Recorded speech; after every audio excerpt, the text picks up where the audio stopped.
हाँ नमस्कार दोस्तों, सभी को प्रणाम। आज बात कर रहे हैं श्री बाकी माता का मंदिर रायसर गांव में स्थित है। जयपुर जिले के जम्मारामगढ़ तहसील के अंदर है। और आंधी जम्मारामगढ़ से आंधी जाने वाले मार्ग पर रायसर गांव आता है, जो पूर्व जयपुर रियासत में नाथावतों का जागीरी ठिकाना भी माना जाता था। यहाँ पर श्री बाकी माता का एक प्राचीन मंदिर स्थान है। पहाड़ के ऊपर रायसर में देवी तला नामक स्थान है, जहाँ पर ऊंची पहाड़ी पर मंदिर है। पहाड़ी ढोक तथा वृक्षों से संग्रहित आसाचित है। मंदिर तक पहुंचने के लिए 750 सीढ़ियाँ बनी हुई है, जो आपको वीडियो के माध्यम से दिखाया जा रहा है। बहुत ही अच्छा भव्य नज़ारा। आज प्रथम नवरात्रा के दिन माता जी के दर्शन किए, ढोक लगाए। तलहटी में देवी तला नामक का एक छोटा सा गांव भी है रायसर के अंदर। माता के पुजारी सोगण गोत्र के मीणा है, जो यहाँ ही रहते हैं। पास में स्थानीय श्रद्धालु वहाँ तथा दूर दूर के लोग प्रतिदिन दर्शन लाभ के लिए आते हैं। नवरात्रि में विशेष जन सैलाव दिख रहा है, आपको उमड़ता है।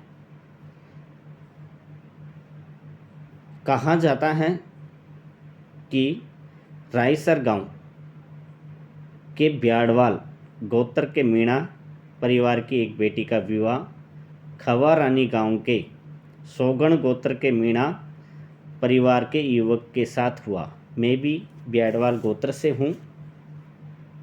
उनके एक पुत्र हुआ, जिसका नाम भागी रखा गया था।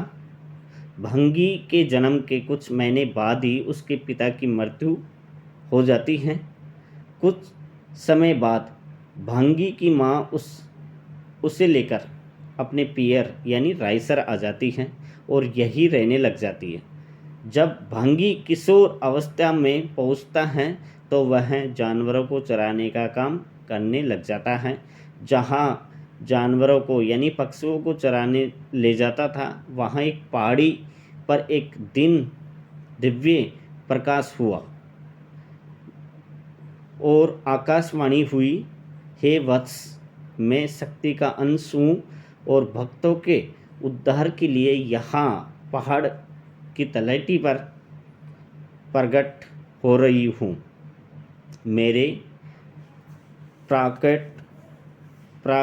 प्राकट होने या लेने पर तू मेरी सेवा का अधिकार होगा, और जो भी भक्त भक्ति से मेरी आराधना करेगा उसे मन वांछित फल प्राप्त होगा।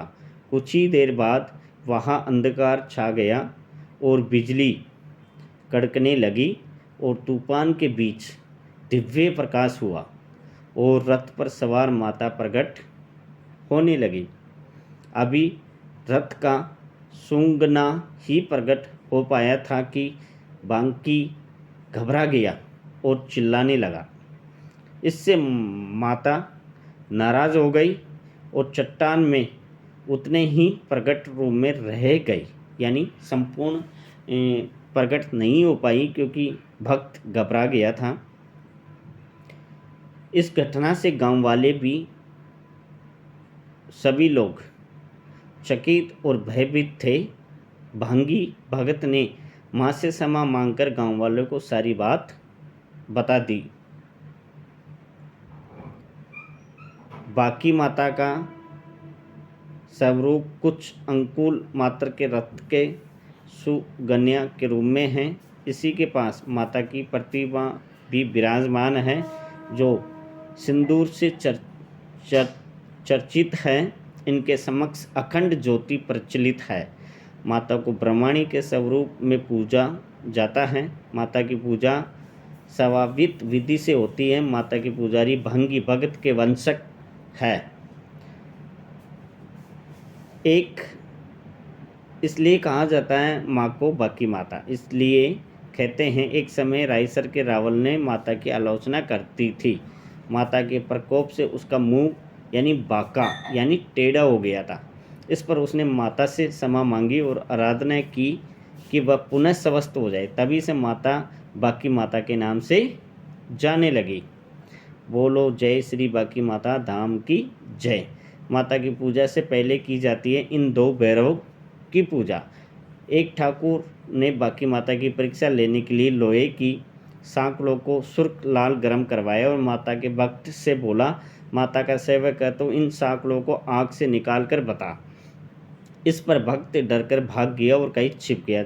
जब भक्त में माता की सवारी आई तो वह रौद्र रूप में महल में पहुंचा। उसने सांकलों को आग से निकाला और सांकलों की कड़ियाँ अलग अलग होकर बिखर गई।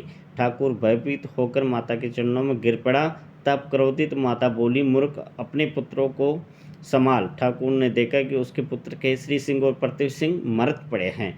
ठाकुर ने विलाप करते हुए माता के पुत्रों को जीवन दान देने की प्रार्थना की। तब माँ बोली, अब ऐसा नहीं हो सकता, किंतु मेरी कृपा से ये दोनों मेरी सेवा में रहेंगे। ये दोनों मेरे भैरव होंगे। पहले इनकी पूजा, बाद ही मेरी पूजा के अधिकार होंगे। पहाड़ी पर माता के मंदिर के रास्ते में केसरी सिंह और तथा पृथ्वी सिंह के स्थान बने हुए हैं। माता की पूजा के लिए सबसे पहले इनकी पूजा की जाती है। तो ये शानदार जानकारी थी बाकी माता मंदिर से। तो हमने भी आज दर्शन किए। बहुत बहुत धन्यवाद वीडियो देखने के लिए। बने रहे ऐसे ही रोचक कहानी वीडियो के लिए। आप लोगों का प्यार आशीर्वाद यूं ही बना रहे। और सेक्टर 4 में जो दुकानों का ऑक्शन होगा उसकी डिटेल हम आपको सोमवार को उपलब्ध करवाएंगे। बहुत बहुत धन्यवाद वीडियो देखने के लिए।